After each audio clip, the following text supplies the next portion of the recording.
Eu passaria para a palavra ao Gonçalo, colocando, enfim, fazendo um pouco, apresentando o texto dele e a contribuição dele para o volume.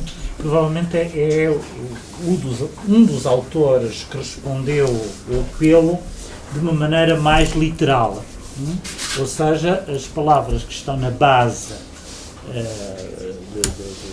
das encomendas que foram feitas, os vários ensaístas, são ver, fazer, ver, refletir. De certa maneira, o Gonçalo respondeu de maneira literal a estas três noções e, sobretudo, e deteve-se com especial atenção na questão do ver, da qual ele fornece quase uma espécie de fenomenologia. Isto é, o texto do Gonçalo obriga-nos um mergulho, uma espécie de imanência do ver, um mergulho bastante intenso. Suponho que é um pouco disso que ele gostaria de falar, e da relação entre o ver e o ler, que, enfim, que no texto dele também se torna um pouco evidente, sobretudo quando ele define o ver de uma maneira muito, enfim, como uma operação intelectual, tal, de certa maneira. O olho como continuação do cérebro.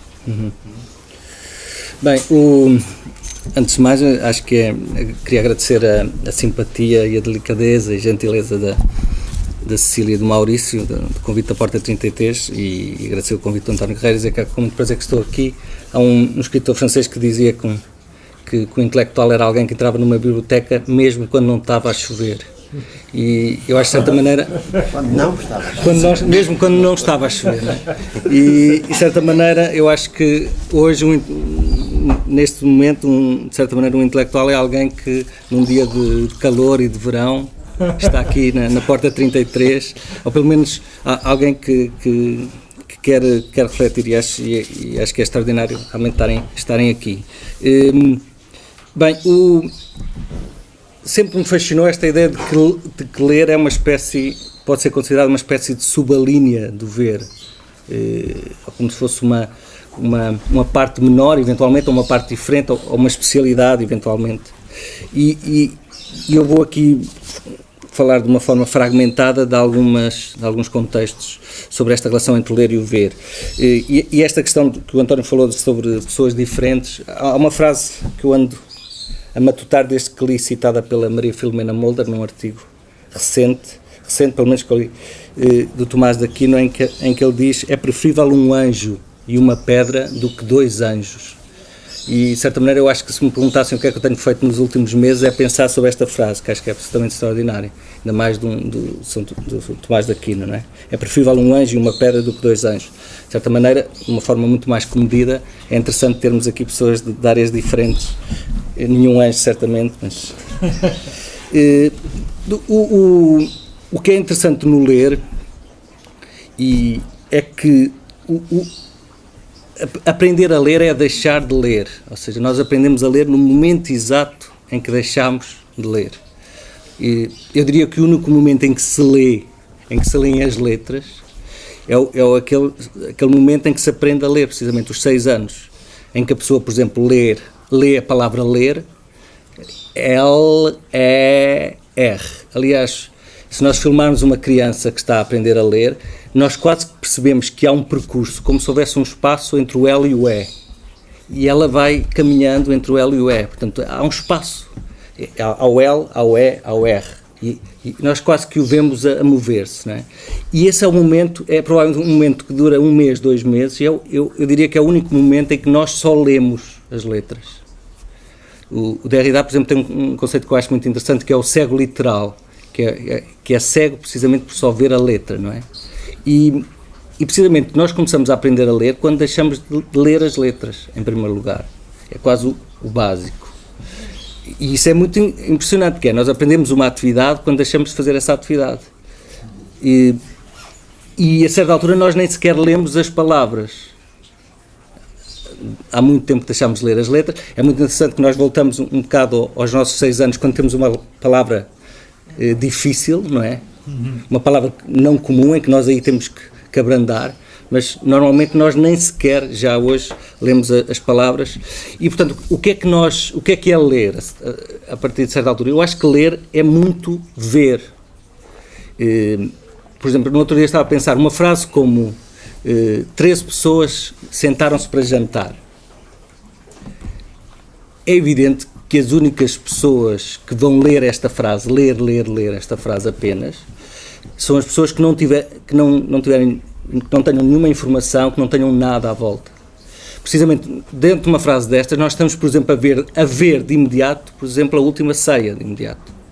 Ou seja, ler, cada vez para mim está mais claro isso, ler é ver e imaginar também o que está à volta da frase. Ou seja, de certa maneira, a frase torna-se um centro, mas que nos obriga a olhar para fora dela. Nós estamos sempre a olhar para fora dela. E, de certa maneira, o que é a cultura? O que é a cultura? E a imaginação? É precisamente conseguirmos ver muitas coisas a partir de uma frase. Conseguimos ver muito. E a imaginação também é muito. A partir de uma frase eu consigo ver uma quantidade de imagens e a imaginação será tanto mais individual quanto mais as imagens que eu consigo ver a partir de uma frase são individuais, são privadas. Quanto mais as imagens que eu vejo a partir de uma frase são coletivas, mais esse património, digamos, do imaginário é um património de multidão, não é? É evidente que 13 pessoas à volta de uma mesa a jantar, esta imagem da última ceia é uma imagem que é partilhada por uma educação católica. E, portanto, a imaginação começa quando eu vejo uma imagem que, de certa maneira, é uma imagem totalmente privada, não é? E a criação tem um pouco a ver com isto. A pessoa está sempre a ver outra coisa que não a primeira imagem para que remete a frase que estamos a ler. E, portanto, de certa maneira, a certa altura, nós estamos sempre a ver quando estamos a ler. Isso parece muito claro. Há tempos aconteceu-me um episódio muito... que eu já contei numa outra situação. Eu sou um bocado distraído, como todas as pessoas, e estava numa repartição, não interessa de que é, mas entregaram-me um documento e eu devo ter ficado uns segundos a pensar em alguma coisa, com o documento na mão, e a senhora perguntou-me a certa altura, com muito cuidado, viu-se, mas você sabe ler? E eu fiquei muito perturbado com aquela frase, porque a senhora estava realmente, sentiu aquela pausa como alguém que não está à vontade para poder dizer isso. Mas aquela pergunta foi muito perturbadora, precisamente, porque a sensação realmente a certa altura é que nós já estamos sempre a ver outras coisas e acho que é uma experiência comum esta questão da má leitura, não é? Há um fenómeno também interessante que de certa maneira me interessa, que é a questão das letras, também pensando nisto, e eu escrevi um texto sobre isso, do oftalmologista, não é? Que letra é esta? Uma pergunta que é muito comum, porque esta questão do ver, a certa altura, a pergunta, tu estás a ver isto, quer dizer, tu estás a compreender isto. E isto é muito interessante porque transformou-se um ato aparentemente do olhar num ato claramente de compreensão. E realmente quando nós vamos a um oftalmologista ver se estamos a ver mal ou bem, e ele nos pergunta que letra é esta, apontando para um D, é muito interessante que essa é a mesma exata pergunta que o professor da escola primária faz, ou nos fazia, quando nós estávamos a aprender as letras, que apontava para as letras e perguntava que letra é esta. E isto é muito interessante, porque de certa maneira o ver é visto como um processo intelectual. E isso para mim é muito claro, foi referido isso. Se alguma coisa caracteriza o olho humano, como o olho da maior parte dos animais, é ser uma extensão do cérebro. E é interessante que alguns animais mais rudimentares, digamos, ainda mais rudimentares, mais moluscos, ainda mais rudimentares que nós, mais moluscos, precisamente os moluscos, por exemplo, o olho é uma fenda na pele. O olho é um prolongamento de células da pele, enquanto o nosso olho é prolongamento das células do cérebro. Ou seja, ver é uma forma de pensar, claramente. É um prolongamento. E isto é muito interessante porque se o olho é uma fenda na pele, a fenda é algo que deixa entrar luz, não é? E nesses animais rudimentares, a fenda, o olho é para deixar entrar luz. O nosso olho é uma abertura do cérebro para o exterior. Ou seja, não apenas recebe luz, e recebemos, claro que luz, mas também emite luz. Eu acho que isto é o mais extraordinário no olho, é que emite luz, ou seja, emite lucidez, atira lucidez, tenta emitir luz é distinguir um objeto de outro objeto, não é? É pôr luz sobre um objeto e deixar o resto no escuro.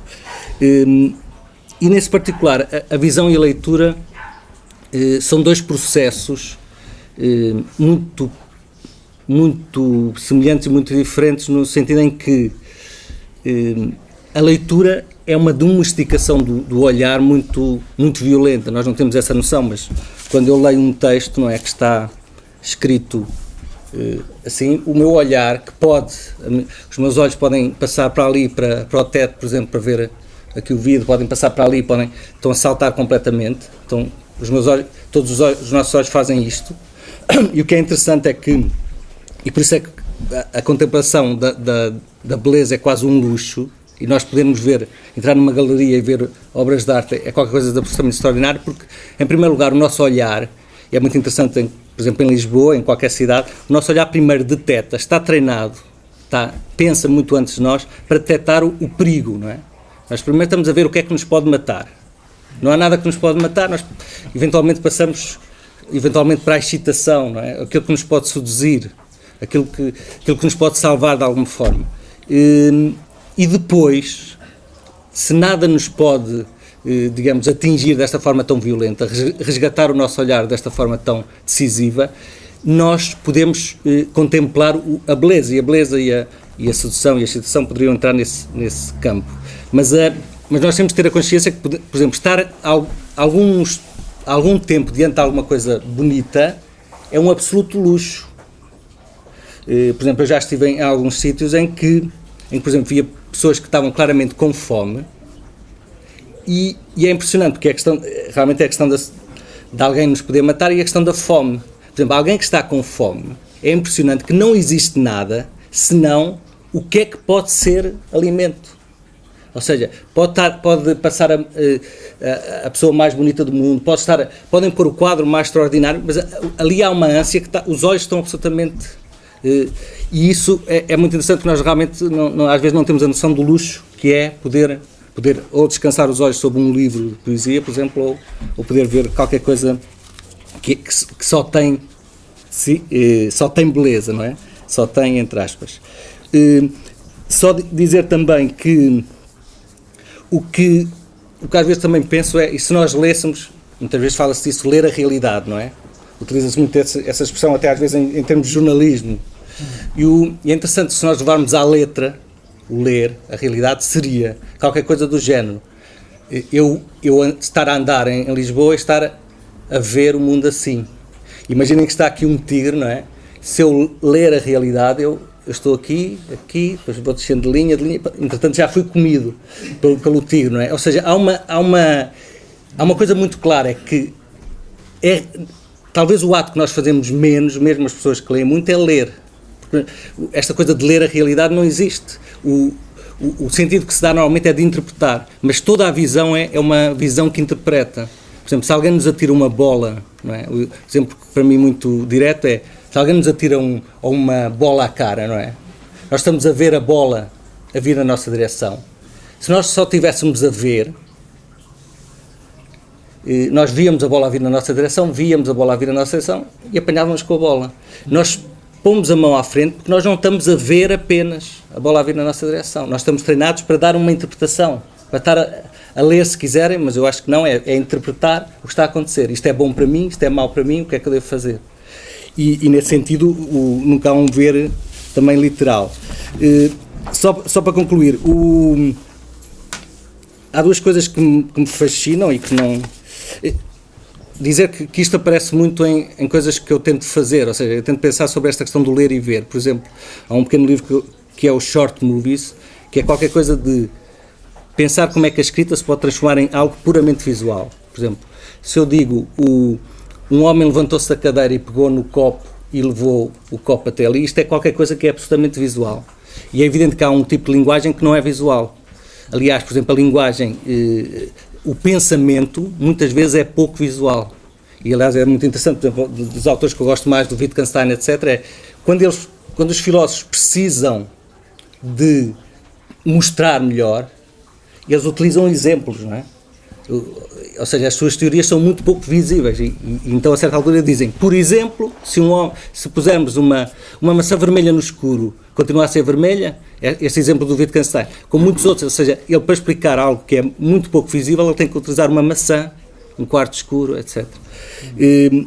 Outra coisa que me interessa muito, e é algo que tem, por exemplo, muito a ver com a dificuldade que há em muitos leitores em lerem Maria Gabriela Lençol, por exemplo, e muitos outros autores, é precisamente a questão da narrativa.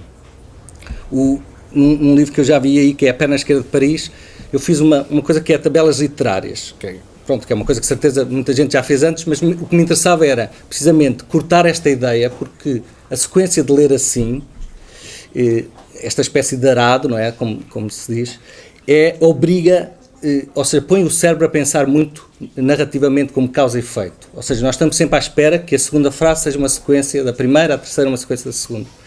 Nas tabelas literárias, o que eu tentava fazer era aqui texto, aqui vazio, aqui texto, e portanto o olhar que lê transforma-se num olhar muito próximo, ou o percurso dos olhos muito próximo com o percurso da visão normal. Salta daqui para ali, pode saltar de um ponto para o outro, e isto, o que eu sinto como experiência de leitor e que eu senti de algumas reações, é precisamente quando há este salto, ou seja, quando há um branco no meio, a pessoa está preparada para que a segunda frase que vá ler não seja necessariamente uma continuação da primeira. E é interessante, por exemplo, acho que era um ensaio, era uma ideia que eu acho que podiam, que um ensaísta com mais disponibilidade para abordar isto com mais apetência, poderia pensar que é precisamente a ideia de como a forma da própria escrita implica uma limitação no pensamento, não é?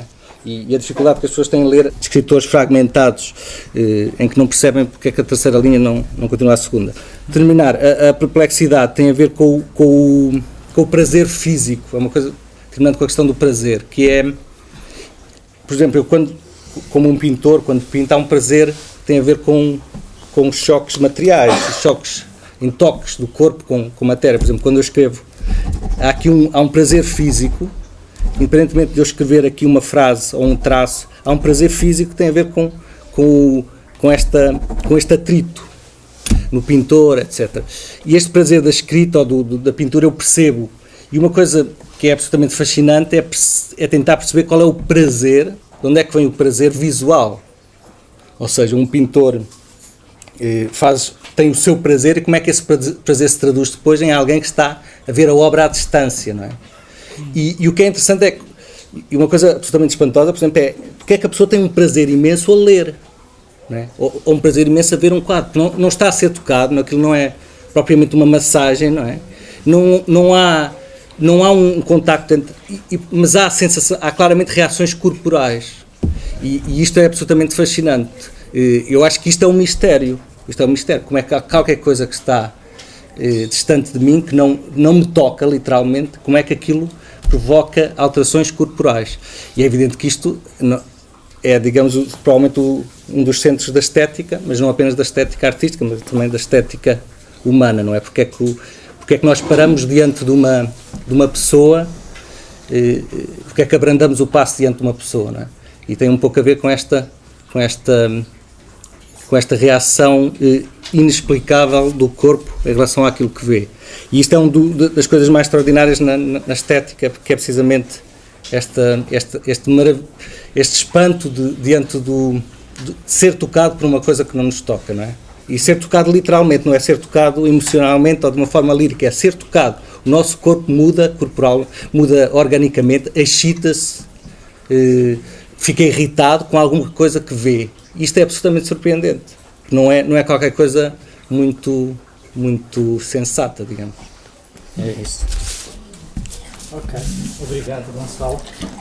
Enfim, rematando um pouco a tua exposição, evidentemente tu remetes de uma maneira muito clara para a metáfora da leitura, e eu estou aqui a falar em termos de um autor como Blumenberg, que considera a metáfora da legibilidade como uma metáfora absoluta. No fundo, aquilo que tu traças é o ler como metáfora absoluta, se não estou... Sim, pode ser isso ao contrário, o do ler ser qualquer coisa que pode ser localizado num pequeno espaço de tempo da nossa vida. E que tudo o resto é um ver sustentado, é um ver, como eu vejo uma árvore, não é? Mas sustentado por um ler. Mas o ler é uma espécie de... Ou seja, por exemplo, nós lemos um verso, ficamos fascinados com o verso. Eu acho que nós não ficamos fascinados com o verso, não é? Nós ficamos fascinados com as imagens que nós construímos ali à volta do verso. Porque precisamente eu acho que as pessoas que não ficam fascinadas com os versos, que dizem, mas o que é que isto diz? É porque só estão a ler o verso, não há mais nada à volta, não é? E é um pouco isso, não é? Mas é no caso do Blumenberg, a metáfora é a metáfora original do ver, porque o Blumenberg, a legibilidade do mundo remete para a metáfora original do mundo como texto. Como texto não, como coisa que é vista. Não é texto escrito, naturalmente. O mundo é que é o grande livro, não é? Essa velha metáfora. E daí ele deriva toda essa teoria da metaforologia, não é? Sim, exatamente. Que é uma questão de ver, e não de ler, propriamente, como nós entendemos a palavra ler e o sentido do ler. É de ver mesmo, não é? Esse grande Quer dizer, livro. evidentemente, a questão toda a exposição do Gonçalo suscita uma questão que é, a questão dele é se é possível ler sem ver, ou melhor, o que é isso de ler sem ver, e esse gesto inaugural, esse ato inaugural da criança que está a aprender a ler, ele está por isso simplesmente a ver, isso suscita a questão da possibilidade, se é possível, ver sem ler. Isto é o contrário. Ou seja, porque o ler implica uma codificação. O ver já, em princípio, não implica essa aprendizagem de um código. A mim o que me também fascina na leitura, nesta relação com o ver, é precisamente como é que nós, se nós dermos um passo atrás e se pensarmos que a leitura é só ler, a questão é, como é que nós, que temos uma cabeça que se mexe, não é? Faz isto. Temos olhos que se mexem mesmo que a cabeça não se mexa. Portanto, nós podemos estar a ver isto assim. Como é que nós aceitamos, nós que somos mortais, aceitamos e gostamos e temos prazer em baixar a cabeça e ter o olhar totalmente domesticado. Totalmente. Quer dizer, um livro é isto. E eu acho, o que eu defendo é que nós só aceitamos isto porque o ler dá a ver coisas que o mundo não dá a ver, não é? Aliás, há uma história que se conta do Eliot, que ele estava a ler um livro de poesia e acho que foi numa viagem, numa excursão aos Himalaias ou qualquer coisa semelhante, e ele estava a ler ainda com os Himalaias ali e alguém lhe chama e diz, anda cá ver os Himalaias, isto é tão bonito, deixa lá o livro. E ele estava a ler, levantou os olhos, está visto. Depois continua a ler. Mas eu acho que isso só acontece porque ele está a ver ali coisas que ali não aparecem, não é? E tem a ver com ver, não é? Sim, está fora da sequência coercitiva das frases. Claro. Fora da sequência coercitiva da frase. Isso é uma boa expressão. Que é da esquerda para a direita. Isso é isso é claramente. Bom, Manuel, não, isso é uma grande discussão. A tua vez Agora. vais ser solicitado de maneira inclemente. O contributo do Manuel para este volume centra sobretudo, enfim, duas noções mais ou menos intempestivas, eu diria intempestivas, para retomar um pouco aqui o vocabulário do João Barrento. De certa maneira, a noção de contemporâneo dele também se liga à noção de intempestivo, mesmo atual, como também se no sentido, exatamente, no sentido nietzscheano. Digamos, a noção um pouco intempestiva, ou pelo menos que eu considero intempestiva do Manel, é a noção de criador, em torno da qual, de certa maneira, gira o texto dele, da figura do criador. E aqui a questão da figura do criador é um retomar, no caso dele, da figura do trabalhador. Há aqui uma analogia da figura do trabalhador tal como ela é trabalhada, definida, construída, elaborada num autor que é o Ernst Jünger, que faz do trabalhador, num célebre livro dos anos 30, aquilo que ele chamava uma gestalt. A gestalt do mundo atual, o mundo onde ele vivia, isto é, o trabalhador como configuração de uma época à qual ele dava um sentido metafísico, digamos assim. A noção de trabalhador no Jung não tem nada a ver com o proletário do Marx, nem com, enfim, a noção empírica do trabalhador. Ora, eu gostaria que desenvolvesse um pouco aqui esta questão e, sobretudo, perguntar-te se não tiveste, por vezes, alguns problemas com esta noção de criador, tendo em conta que é uma noção demasiado marcada por conotações teológicas. E não só. Boa tarde a todos. Eu também gostava de agradecer muito à Cecília e ao Maurício pelo convite, muito simpático. Eu, no fim de ouvir isto tudo, nem sequer sei para onde é que me hei de virar, e o meu texto no meio destas ideias aqui lançadas fica assim um bocadito deslocado. Sente-te livre para Sim, falar. eu estou livríssimo. Sinto-me um bocado deslocado porque, de facto, o que seria ótimo, o ideal seria que toda a gente pudesse ter, nesta ocasião, lido os nossos textos, os que fizeram, para podermos conversar sobre eles de uma forma mais confortável. De facto, o texto que eu escrevi é um bocadinho, eu entendo o caráter intempestivo que lhe queres atribuir, mas a minha questão essencial parte de, a maneira como eu enfrentei o problema, parte de uma perspectiva que é talvez menos comum e por isso provavelmente o resultado que eu escrevo tenha sido pouco atual. E eu percebo, inclusivamente, a preocupação, chamemos-lhe assim, sobre a eventualidade de uma repescagem teológica ou metafísica a propósito do conceito de criador. Mas o meu problema está em tentar compreender não tanto o universo da arte, o universo que implica, como já aqui foi dito, de uma forma já tão hipercomplexa, relações dúbias, combinações, fusões, mutações, transfusões contínuas que tornam o objeto em si, quando nós o queremos construir, quando o queremos ler, fugidio, fugaz, eu próprio com um aspecto muito ambíguo e equívoco ao mesmo tempo. Aquilo que eu pretendi foi desligar-me o máximo possível, foi um exercício intelectual em que eu me permiti desligar o máximo possível da arte e do meio institucional da arte, do objeto da arte e tentar colocar-me no lugar daqueles que o criam. E aqui, nesta situação, eu tive que optar por uma de duas hipóteses. Ou digo que criam, ou digo que produzem, porque são os conceitos que estão disponíveis. Eu não tenho preconceitos em relação ao uso das palavras, e é muito recomendável que ninguém os tenha, mas suponho eu, pelo menos para sermos suficientemente livres a pensar, mas de facto acontece que as palavras ganham uma história e arrastam consigo uma substância que os permite, para alguns, ver quando lemos certas coisas, para outros, ver outras.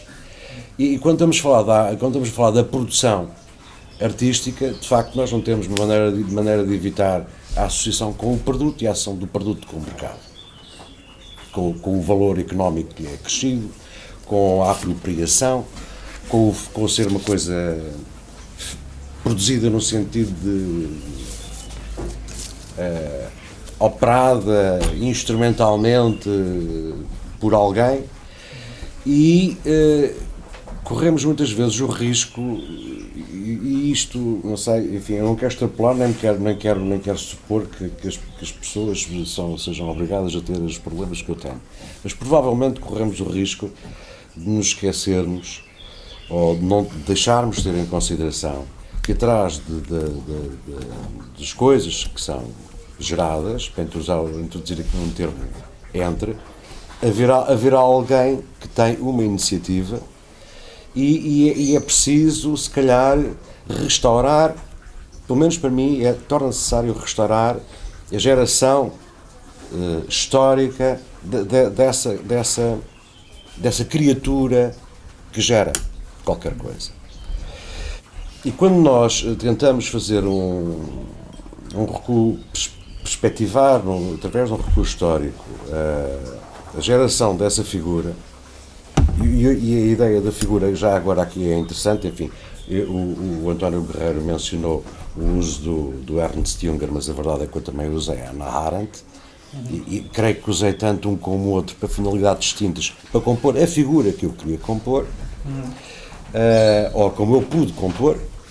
A ideia da figura é uma ideia que a mim me sugere alguma riqueza semântica, no sentido em que eu não estou interessado em construir um conceito, eu estou interessado num desenho, num esquiço, num espaço, no qual eu vou colocar algumas ideias, algumas sugestões, vou dar alguns inputs, mas com a ambição, se é que isso é possível, de dar boas sugestões em relação àquilo que eu gostaria que se pensasse, do que estar a pretender descrever de uma forma finalizada e acabada uma determinada situação qualquer, que eu acho que é uma complexidade demasiado grande para se poder ter essa validade sequer.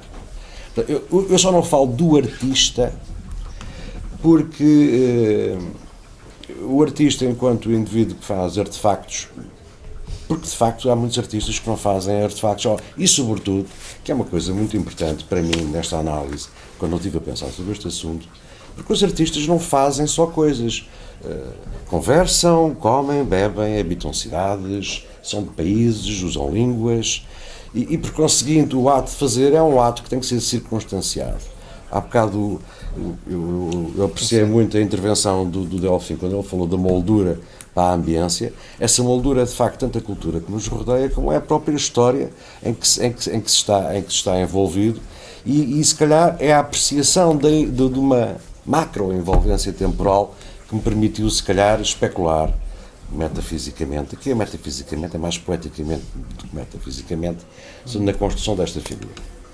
E para essa construção, de facto, eu achei muito curioso, e aliás vários pontos que foram aqui tocados, eu gostaria imenso de poder apropriar-me, dar uma outra perspectiva, sublinhar algumas coisas que foram aqui ditas, todas elas muito inteligentes, como seria óbvio, evidente, mas quando, por exemplo, o João Fernandes falou do museu e do papel educativo do museu, o que eu pensei logo foi, e o papel da escola? Como é que é a arte na escola? O lugar de reprodução por excelência de uma determinada tradição, como é que se passa? Isto é, são só os museus? Faz-se porque se vê o outro fazer? Há algum intermediário? Qual é o papel da cultura herdada? Como é que ela é criticada na escola?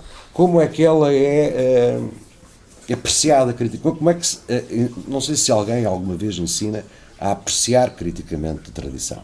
Isso faz-se? Como é que se faz? Porque quando nós falamos de artes plásticas, no cinema, na música, etc., há um espaço sempre vago na produção cultural. Eu gosto de usar a produção cultural por propósito. Há um espaço vago que é aquele que se encontra entre as peças que já existem. Isto é, se eu quiser criar uma obra que seja razoavelmente notável, porque eu quero fazer uma coisa que seja razoavelmente notável, para, por exemplo, ser reconhecido como artista, basta-me saber que entre isto e isto ainda ninguém fez nada, faço eu. Ou então misturar linguagens. Alguém já tentou misturar a música tradicional de Senegal com a voz da Amália Rodrigues? Não? Ok, eu faço. Os computadores ajudam a fazer isso. Eu tenho uma panóplia imensa de possibilidades. Eu posso passar o resto da eternidade a produzir arte que ainda não está produzida, com um sucesso quase garantido de bom acolhimento, de aplauso e de reconhecimento, porque tive ideias fantásticas. As ideias fantásticas são aquelas que ocupam os espaços entre pontos que já estão preenchidos. Grande parte da nossa cultura e grande parte da estetização da nossa cultura resulta não apenas, obviamente, da influência, do peso e da pregnância de alguns valores culturais que vão ser produzidos, mas também do facto de haver esse espaço real, concreto, essa ausência pode ser preenchida e que realmente é quase industrial e planificadamente construído como sendo uma forma de gerar novidade. Há aqui esta noção de novidade, que é uma noção que acompanha há muito tempo a arte contemporânea, que de facto deve ser revista criticamente. Eu não sei se a arte tem que ser nova, de alguma maneira. Eu sinceramente não... é assim, vou só aqui fazer um pequeno parênteses, porque o António Guerreiro, que já me conhece há muitos anos, fez o favor de apresentar o João Barrente e o Gonçalo como sendo escritores e fez questão de me esquecer. Eu tenho um livrito, é só um... Tens razão. Eu tentei. Provavelmente falhei, aliás é óbvio que falhei, mas eu tentei. Não falhaste. Não sei, mas vamos deixar isso para o fim da história. A tentativa de compreender o gesto criador não pode ser apenas da posição do espectador. O problema é que historicamente e até culturalmente nós debatemos um problema diferente, e é assim que é um problema quase teológico, que é: somos todos capazes de ser observadores como somos capazes de ser criadores de alguma coisa? É porque por todos eu sei que provavelmente, potencialmente somos todos capazes, basta preencher o espaço em que já está feito. É isso, quer dizer, produzir qualquer coisa, neste sentido mais baixo que eu estou a dar, é apenas o preenchimento de um lugar que ainda está vago e que eu posso ocupar. Mas criar uma coisa qualquer não é simplesmente ligar pontos que ainda não estão ligados. É fazer pontos onde não há ligações. Se calhar isso já aconteceu. Se calhar, historicamente, temos exemplos de rupturas. E a própria ideia da arte ocidental é uma ideia que nasce de um processo de ruptura intencional e culturalmente cultivado, passa a redundância, porque nós olhamos para grande parte das tradições culturais do nosso planeta e, de facto, só num determinado contexto é que nós nos apercebemos que, historicamente, é plausível e até desejável, não é só tolerável como é bem-vindo, a ideia de que alguém pode desviar daquilo que recebeu. Pode desviar no sentido de apresentar um outro ponto de vista, apresentar uma outra forma de representar o mesmo objeto, porque na maior parte das culturas, aquilo que nós nos apercebemos, sobretudo quando eu falo da cultura popular no sentido de foco do termo, aquilo que nós nos apercebemos é que a cultura tende a reproduzir aquilo que tem eficácia. Se há um jarro que é feito desta maneira e o jarro funciona, não há necessidade de design. Se uma casa é feita desta maneira e a casa funciona, não é preciso arquitetura. Funciona, está lá há 100 anos, não chove lá dentro e não é habitável. Essa necessidade provém de uma cultura específica, que tem uma história específica, uma localização específica, e nós não a encontramos fora antes da Grécia, e provavelmente não a encontramos fora antes do século V a.C., e daí para a frente há uma tradição.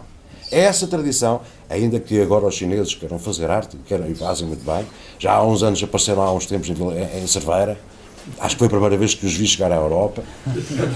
A verdade é que a gente olha para a tradição cultural chinesa da representação e há a maneira boa de fazer a coisa, a maneira perfeita de fazer a coisa, e a mimesis da representação é uma maneira de nós nos assegurarmos culturalmente que estamos certos, que estamos bem, que estamos seguros. Esta é a nossa cultura e esta cultura faz bem as coisas que faz. A cultura ocidental nós herdamos, aquela que nós chamamos, eu não sei se existe ainda cultura ocidental, mas esta tradição que nasce da cultura grega tem vários substratos, tem vários níveis, tem várias camadas que merecem ser revisitadas e repensadas. Quando falamos da escola, por exemplo, e da importância da escola, é importante repensar o papel que foi atribuído à escola naquele período, isto é, ao tempo livre, ao tempo que as pessoas tinham, sobretudo quando eram mais jovens, em tempo de relativa paz, em tempo de relativa abundância, para experimentar o mundo, para experimentar as gramáticas, para ver como é que se era possível manobrar de outra forma. E esse tempo é um tempo riquíssimo de experiência, é um tempo de aprendizagem, de leitura, provavelmente ainda antes de se aprender a ler as letras. É também um tempo de escuta, não é? É um tempo de escrita, no sentido, é um tempo de fazer traço, de corrigir traço. E é um tempo que não teria que levar necessariamente àquilo que levou na formação do artista, porque isso já existia com o xamanismo. Isso já existia antes, do período pré-socrático, como nós reparamos na tradição do Tales até ao Sócrates. Aquilo que a gente repara é que já há um desvio, mas ainda não há um desvio crítico, e isso só começa com Sócrates e com Platão. E a arte nasce desse desvio crítico. A arte é pensada pela primeira vez conscientemente, como uma forma de reflexão e uma forma de ação, por Platão. Não é antes, é depois. E depois é pensada, repensada e comentada, porque a filosofia basicamente é um franchising do Platão, não é? Todos nós andamos aqui a tentar viver à conta das questões que foram inicialmente postas, e muito bem postas, praticamente todas, exceto aquelas que têm a ver, obviamente, com os artefactos da civilização que, entretanto, apareceram e que o pobre do homem não podia dar conta de tudo. Mas o facto é que quando nós pensamos... É isto que eu chamo de fazer a figura do Criador, isto é.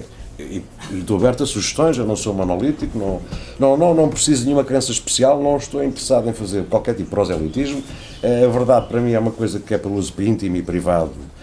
Prescindo se quiserem que eu empreste um bocadinho, estão à vontade, mas não, o importante é nós alimentarmos a noção de que há aqui uma tradição que não passa a ser uma reflexão crítica, que não passa a ser um determinado tipo de consciência, que não passa a ser um determinado tipo de práticas, e que não vive, não existe fora de uma certa cultura.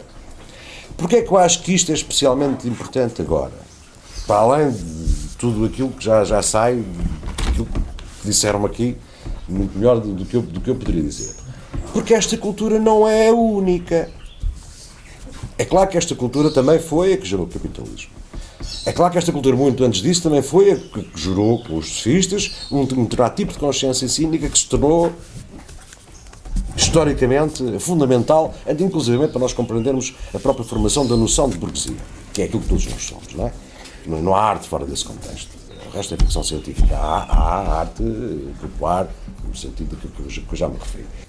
E esta tentativa de reconstituir uma figura, esta proposta de reconstituir uma figura, é, digamos assim, uma tentativa, é um desafio que eu faço, de certa maneira, de provocação, para que se pense sobre isso, de forma a que nós possamos todos não perder a orientação que houve, que herdámos e que se pode perder, porque não sendo esta a única cultura, de facto, há muitas culturas para quem há uma verdade que é necessário repetir, há um tipo de leitura que é uma incorporação que é feita com as crianças a repetir o Corão, por exemplo, praticamente desde que sabem gaguejar até darem provas que o sabem de cor, gravados no coração. Esta cultura é uma cultura, eu não estou aqui a fazer qualquer tipo não estou a excluir a cultura muçulmana, não é toda a mesma, estou a falar de fundamentalismos, e também os há cristãos. Há pouco tempo, já comentei isso há bocado com o André, eu sem querer, por acaso, dei com uma entrevista que fizeram a este Papa Inácio, que creio que era ainda cardeal de Buenos Aires, que ele dizia que a verdade sem a beleza e sem a bondade não é verdade. Para muitas culturas há um determinado tipo de verdade que não precisa de ser bela nem boa, só precisa de ser verdadeira. E aquilo que eu penso que é a nossa, se calhar, necessidade de reconstituição de uma figura do Criador, parte um pouco também da noção, por um lado, de restauro, de revigoramento de uma tradição que é a nossa, mas também que não pode ser a nossa apenas por inércia, não pode ser a nossa apenas, sem reflexão crítica, não pode ser a nossa ingenuamente, supondo que, como é a nossa e é boa, é eterna e imortal. Ou que não tem adversários, e provavelmente grande parte da arte contemporânea, do que se passa à volta do espetáculo da arte contemporânea, do espetáculo no mau sentido da arte contemporânea, prende-se também com o dar como adquirido um determinado conjunto de questões que não são adquiridas. Todos nós temos a obrigação, enquanto participantes neste projeto cultural, histórico, temos a obrigação de renovar, não é renovar os votos, mas renovar as questões. Não há direitos adquiridos, não há liberdades adquiridas. A nossa circunstância não é boa porque é boa e tivemos a sorte dela ser boa. Houve alguém que morreu e que sofreu para que ela fosse boa. E temos que garantir que ela venha a ser o que seja, mas pelo menos conscientemente controlada conscientemente desejada e conscientemente criticada. Porque se não for assim, de facto, pouco interessa se é arte, se não é arte, pouco interessa se... Porque, de facto, o Gonçalo tem razão, a arte é um luxo. É um luxo. Nós temos que ter consciência disso. Uma pessoa com fome não se torna, provavelmente, Picasso, ainda que o Picasso, coitado, tenha passado bastante fome. Mas é um luxo que nos distingue enquanto animais, é um luxo que nos distingue enquanto seres comunicantes com desejo de dar e de receber, de trocar. E não apenas de ficar feitos para espalhos a olhar para uma coisa porque dizem que a coisa é bonita, porque veio na revista, porque ouviram alguém que sugeriu, porque... Posso só fazer uma pergunta, Manuel? Estás à vontade. Posso interromper? Até podes mandar Mesmo calar. depois da gafe terrível que eu cometi. Qual foi? Qual foi a gafe? De esquecer. Esquecimento não é uma gafe. Condição. Estás à vontade. Não há ninguém aqui com mais Alzheimer que eu neste. Podem ir ao catálogo da etc. e encontrarão. Não encontrarão no catálogo, não encontrarão mais nada. Eu já mandei sacanear o livro. Ainda encontrou o catálogo, ainda encontrou o catálogo. Certamente que Se calhar o catálogo já foi. não, eu ia-te perguntar qual é, digamos, o que é que a categoria ou a figura do criador traz de vantajoso em relação à figura do artista. Porque é que a figura do artista, por simplesmente, não te era necessária? Ou não te era suficiente? Porque, tendo lido o Junger e Hannah Arendt, percebe-se que, de facto, a questão não está tanto... Quer dizer, isto é, para eles, e para mim, de uma certa maneira, um teórico é um criador.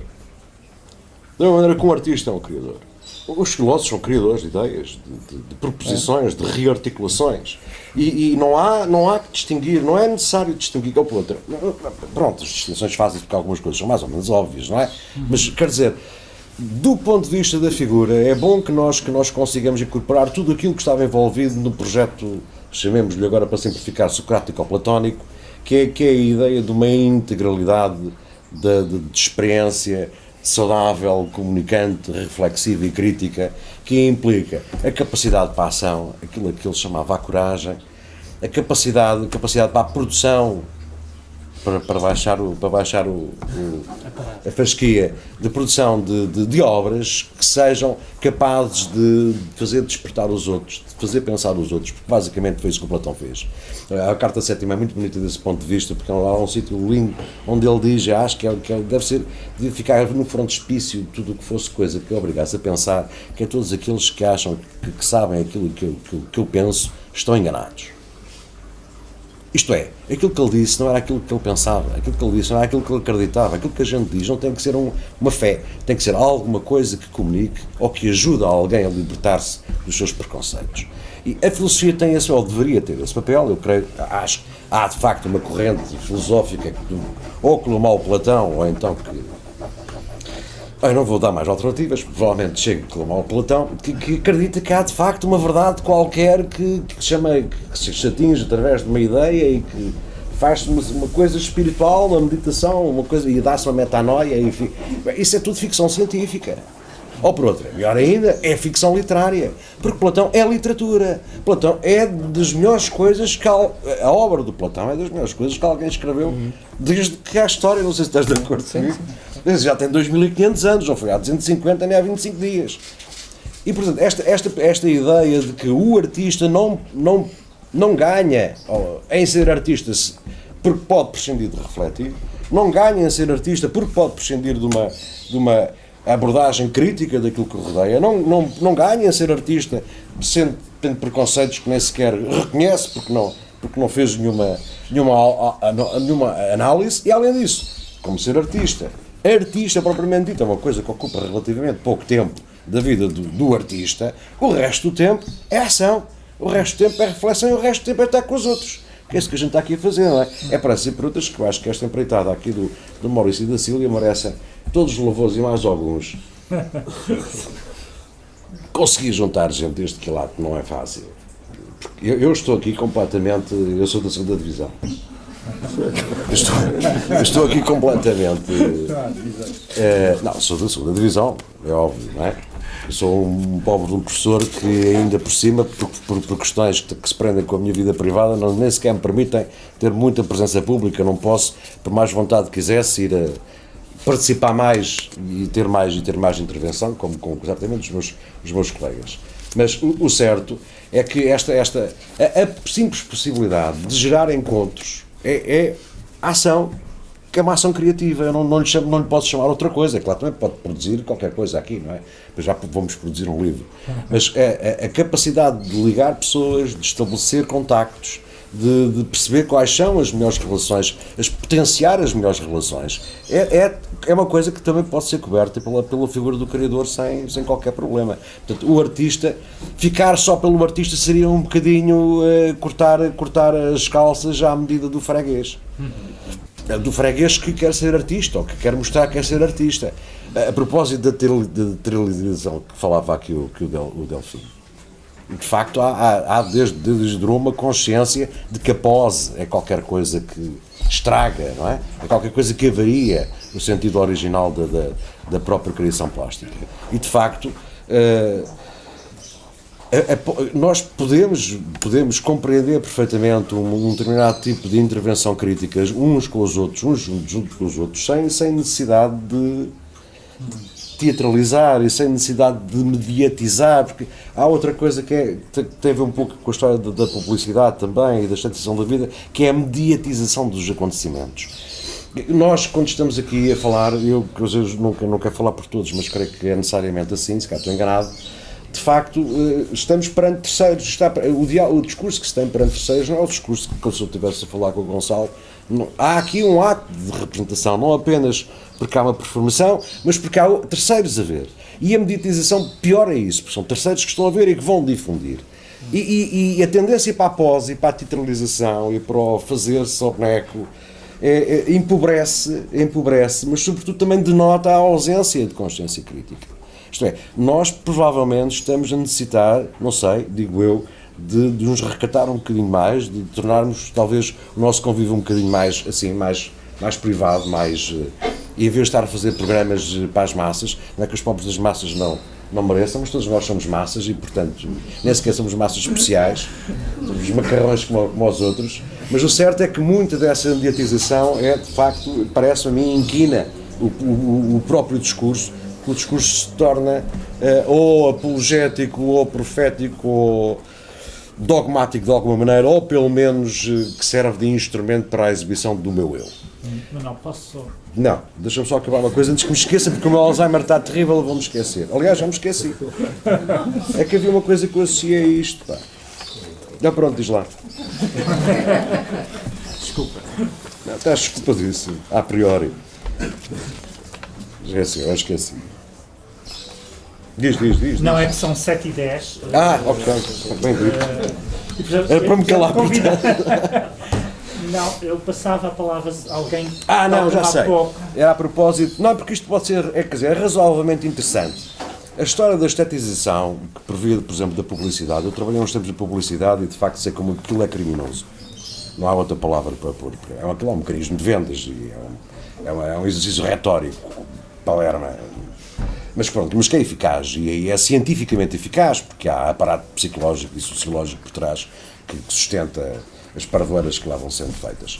Mas, de facto, o que interessa também nós pensarmos, sobretudo com a história da internet e dos outros mecanismos que, entretanto, dispositivos tentaram ser introduzidos e desenvolvidos, nós também temos de tomar consciência de que o nosso corpo, a nossa capacidade de leitura, os nossos órgãos estão-se a transformar, isto é, nós não vemos o mundo como se via há 50 anos de facto. A gente vai pela rua e é obrigado a ler permanentemente. Nós estamos permanentemente confrontados com Clés, com Kandinsky, escondidos no meio do slogan. E há que suspeitar, julgo eu com alguma legitimidade, isso é um problema que eu tenho refletido ao longo dos anos quando estou confrontado com os meus alunos, há que suspeitar que a percepção está a mudar. O tipo de leitura está a mudar. O tipo de escrita está a mudar. Tudo está a mudar. Agora, estas mudanças são razoavelmente lentas. Isto é, não podemos esperar que uma pessoa leia o Dom Quixote e sinta logo que se tornou um homem. Não é? Ou leia o Homero e sinta que cresceu o cabelo do peito. Quer dizer, as transformações que a cultura nos vai oferecendo são transformações que têm um efeito a prazo. E muitas das coisas que nós, provavelmente muitas das coisas que estamos aqui a pensar e a fazer os artistas estão a fazer hoje, só poderão provavelmente estar a preparar-se para uma interpretação de um corpo que ainda não há ou que se está a fazer. E é bom que estas coisas também sejam consideradas, porque não é apenas a confusão, isto é, às vezes da confusão, como diria o outro, nasce a luz. Não é? Pronto, desculpa. Não sei se alguém quer fazer alguma pergunta. Não sei, por isso. Eu costumo. Cada um de vocês merecia uma grande discussão ao vivo. Foi aquilo que eu me queixei logo à partida. Era engraçado ver Mas obrigado. Faz-te uma adenda. Oficiaram-se uma tarde muito bem passada. Mas gostava, o gozo de vos ouvir e de reagir, gostava de vos fazer uma pequena pergunta a cada um, precisamente. Ao João, gostava de me interrogar sobre a questão da clandestinidade do contemporâneo. Ou seja, o contemporâneo, quando nos traz uma distinção entre o contemporâneo e o atual em relação a uma sincronia colonizada do contemporâneo, o contemporâneo, no entanto, é algo que, quando acontece ou quando deflagra, deixa de ser. Há esse curioso paradoxo que passa a ser atual de uma certa maneira ou não. Ou seja, o contemporâneo não é aquilo que neste momento está a acontecer, é algo por parte que nós não sabemos onde e que um dia vai deflagrar e então nós o vamos reconhecer e por isso a possibilidade do contemporâneo é algo que deve ser definido. Os utensílios que possam permitir a detecção e a emergência do contemporâneo são uma necessidade cívica, quase, da sociedade em que estamos. Ao Delfim, eu vou fazer as perguntas todas. Sim, é melhor. Ao Delfim, gostava de lhe perguntar sobre a questão da ambiência como ontológica da própria obra de arte, ou seja, a ambiência é algo que pode definir e transformar também a apresentação de uma obra de arte. E nós vivemos numa situação em que toda a arte dos últimos séculos, desde o museu, que a arte é uma violenta transformação de ambiências e uma reapresentação de ambiências. O caso que o Heidegger fala do que é ver uma pintura na igreja ou ver uma pintura no museu. Ao Gonçalo, gostava de lhe perguntar sobre a questão entre o ler e o ver. A questão é interessante que, por exemplo, nós podemos tentar a partir de Mallarmé, que é quase que um início da arte contemporânea. Se o Anto de D, Jamel Bodiral Hazard, é um exemplo desse ver para além do ver para além de ler, e que depois, com tudo quanto acontece das contaminações entre escrita e leitura, vai redefinir novas possibilidades para a expressão artística, mas também para a expressão literária, e se calhar isso vem também dos tempos da boêmia artística parisiense e da continuidade entre escritores, artistas, todos eles desempregados, muitas vezes em relação aos sistemas de legitimação, porque a boêmia vem precisamente desse desemprego, de serem mais serem mais os artistas do que os eleitos. E eu, Manuel, gostava de me interrogar sobre a questão de uma das palavras mais perigosas e hediondas que se abusa no discurso contemporâneo, que é uma palavra que vem do criador e é uma palavra que vem contaminada pela indústria da publicidade, que é a palavra criatividade. E hoje é uma palavra hedionda que coloniza o discurso sobre a arte, quando ele vem nomeadamente a partir da política, ou quando ele vem a partir do discurso económico. Tem que ser muito breve, não é? Sim, eu penso que a minha distinção entre o contemporâneo e o atual, que aliás não é só minha, vive também de outras reflexões, tem fundamentalmente a ver com aquilo que eu chamava na vivência do que pode ser contemporâneo, mas não é necessariamente atual apenas, não está apenas à superfície, é essa nossa capacidade de nos pormos em ação, em movimento, como seres de memória. Naquela ideia de que o contemporâneo, como a palavra aliás diz, o contemporâneo é qualquer coisa da ordem dessa capacidade de ver tempos no tempo, diacronias várias numa única sincronia. Enquanto que aquilo que circula como novidade, que se falou também aqui, ou meramente atual, é qualquer coisa da ordem da superfície que não permite nem essa junção ou esse cruzamento de tempos num tempo, nem também a outra questão que é interessante, que é o problema da velocidade do tempo ou da suspensão do tempo. A atualidade não permite, quase não nos permite, asfixia-nos, não nos permite essa suspensão do tempo, que aquilo que de repente aparece no sentido que dizia o Manuel agora, como do nosso tempo, mas que vive de coisas que foram vindo de trás, que é o sentido da tradição, que é daquilo que vai sendo trazido de trás e de outros, não é?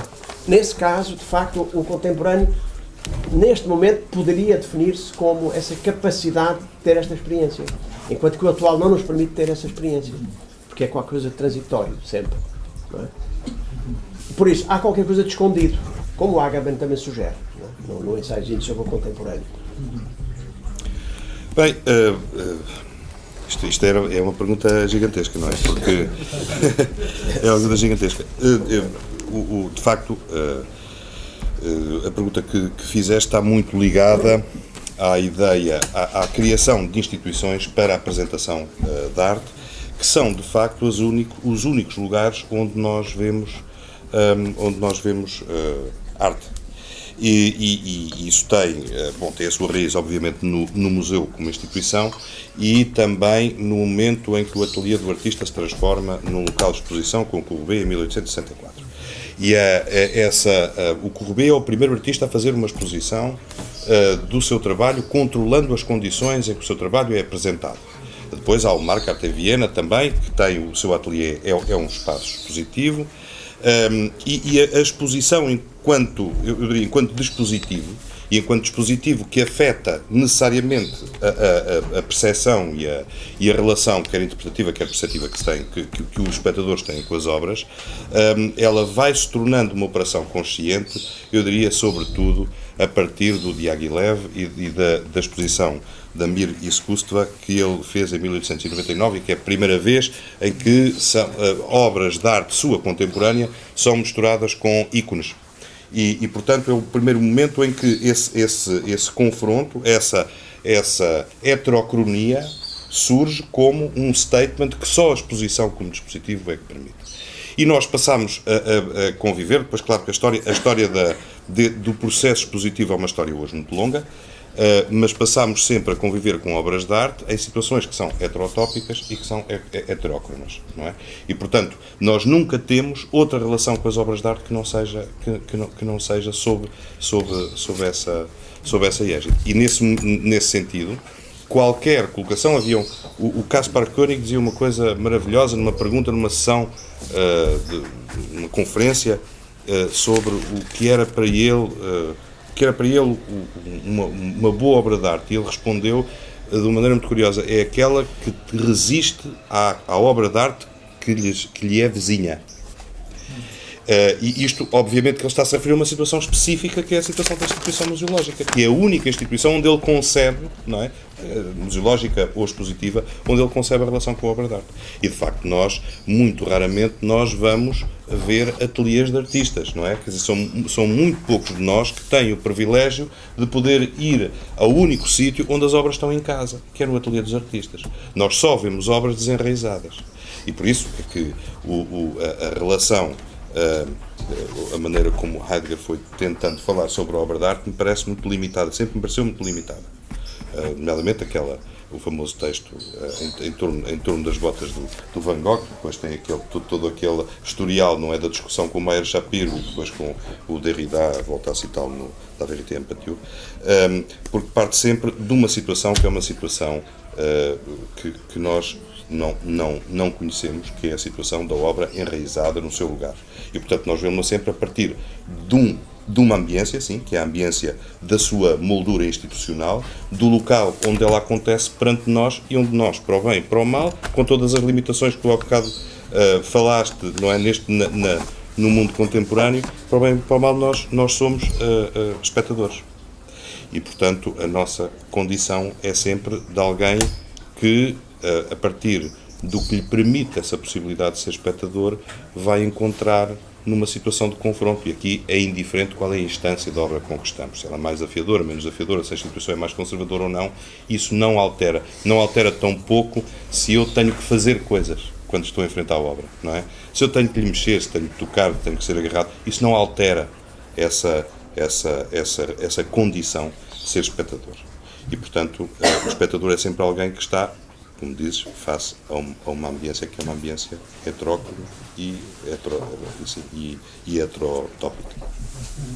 Bem, é uma pergunta muito específica, mas remete para coisas muito essenciais. Eu acho que a questão que puseste do Mallarmé, quer dizer, podemos fazer um discurso paralelo. Eu acho que há sempre uma relação, e o Mallarmé faz isso, e há sempre uma relação entre duas velocidades, uma espécie de velocidade do texto, não é? E a velocidade do leitor. E eu acho que precisamente às vezes as leituras mais fortes são as leituras desincronizadas.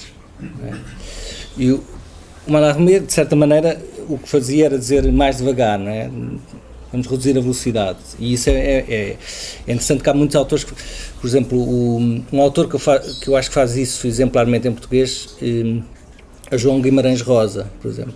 João Guimarães Rosa é impressionante, que é impossível ler a uma determinada velocidade. Ou seja, aquilo claramente não tem uma velocidade, é ele a dizer ao leitor a velocidade a que lê, há uma velocidade acima da qual não percebemos absolutamente nada. Portanto, é talvez exemplar nesse aspecto. Esta questão da desincronização, que eu acho muito interessante no Mallarmé e noutros, é precisamente, tem um pouco a ver com aquilo que eu estava a falar antes, é que o ler, eu acho que a parte mais importante do ler, nós estamos a ler, não é? A parte mais importante do ler é quando se levanta a cabeça, não é? Quando se interrompe a leitura, quando se está a ler e de repente se levanta a cabeça. Que é a parte que de certa maneira, alguma coisa se põe em movimento, alguma coisa de pessoal. E o Mallarmé tem muito espaço para nós levantarmos a cabeça. Que muitos dirão, não tem lá nada, porque eu estou sempre a levantar a cabeça, e outros dirão, tem lá tudo, porque está sempre obrigado a levantar a cabeça, não é? Por isso. Há uma questão que podemos falar depois, que tu falaste, que é, anteriormente, que eu pus aqui, qual é a quantidade de informação que suscita o pensamento? Que foi a pergunta que eu pus a partir do que tu disseste, a ideia de que ter muita informação paralisa o pensamento. E uma coisa muito interessante que eu estava a pensar é o que é que, quer dizer, eu acho que zero de informação paralisa o pensamento também. Toda a informação paralisa o pensamento. A grande questão que acho que, de certa maneira, por exemplo, atravessa a escola, etc., é qual é a quantidade de informação suficiente para suscitar o pensamento. Porque não é zero, nem é, mas é um problema muito complicado e não é, digamos, coletivo, não é? Não há uma quantidade industrial que seja, mas é o grande problema, não é? Nem há quantidades recomendáveis. Não. Pois, assim, da mesma maneira como não há muita ginástica recomendável para fazer com que as pessoas sejam criativas, porque essa história da criatividade de facto é quase, não sei como é que lhe é de chamar, mas uma palermice eufemística, porque assim, por princípio, criativos somos todos, não é? E de certa maneira a ideia da figura do criador serviu-me um pouco para estabelecer, ainda que eu perceba a intempestividade e até me chateie essa fora de sítio da coisa, a criação de facto não pode ser confundida com a criatividade. A criatividade é o tal ato de ocupar o espaço entre os pontos. O que é que ainda não foi feito, isso é ser criativo. Ainda não foi tentado assim, ainda não foi experimentado assim, então eu faço e vejo se dá, se resulta, se não resulta. Há um aspecto, que creio eu, no trabalho dos artistas, suponho que todas as áreas, que tem um pouco a ver com a exploração dos limites da criatividade, que é o aspecto do exercício. Os exercícios, os treinos práticos, os testes para aperfeiçoar gestos gráficos, gestos gramáticos, etc., são exercícios de criatividade. Eu não vou fazer qualquer tipo de nem arrisco sequer a dar ideias sobre o que pode ser a criação.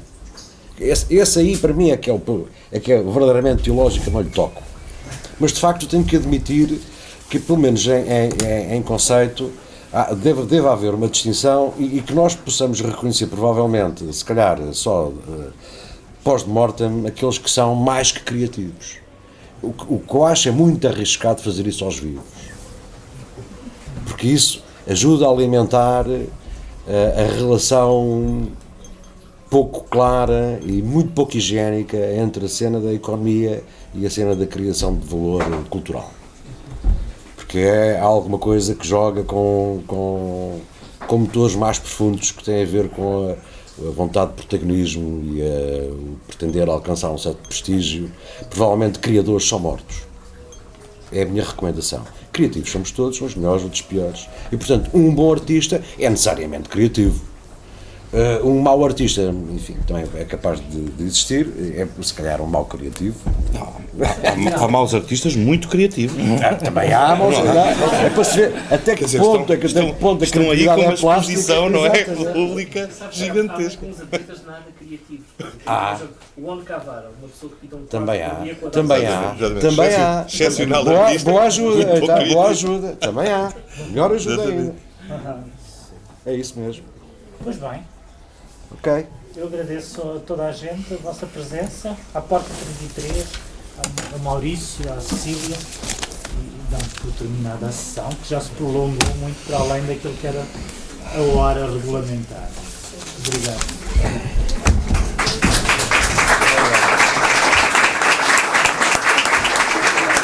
Aplausos e tudo, caramba.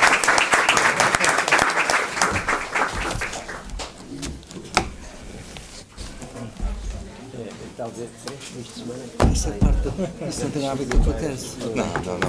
Não, isto é uma o que eu escrevi, são 3 textos para escrever o terceiro